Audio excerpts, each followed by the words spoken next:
Do not interrupt me. Yes, I was happy. At least I believed myself to be so. I was pure. My soul was filled with limpid light. But yet, one day I was leaning on the window of my cell. The window opened upon a square. I heard a sound of a tambourine and music. Annoyed at being thus disturbed in my reverie, I glanced into the square. What I beheld, others saw beside myself. And yet it was not a spectacle made for human eyes. There, in the middle of the pavement, it was midday. The sun was shining brightly. A creature was dancing. A creature so beautiful that God would have preferred her to the Virgin and have chosen her for his mother, and have wished to be born of her if she had been in existence when he was made man.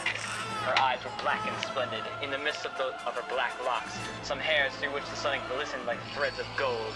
Her feet disappeared in their movements like the spokes of a rapidly turning wheel. Around her head, her black tresses were discs of metal, which glistened in the sun, and formed a coronet of stars on her brow.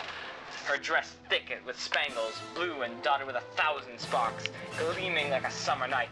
Her brown, supple arms twined and untwined around her waist like two scarves. The form of her body was surprisingly beautiful. Oh, what a splendid figure stood out, like something luminous even in the sunlight. Alas, young girl, it was thou. Surprised, intoxicated, charmed, I allowed myself to gaze upon thee. I looked so long that I suddenly shuddered with terror.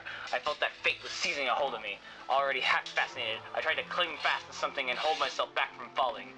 I recalled the snares in which Satan already set for me. Then, how to stop myself on that slope of hell? That I no longer belonged to myself. On the other end of the thread, which the demon attached to my wings and had fastened to his foot, I became vagrant and wandering like yourself. I waited for you under porches. I stood on the lookout for you at the street corners. I watched for you at the summit of my tower. Every evening I returned to myself more charmed, more despairing, more bewitched.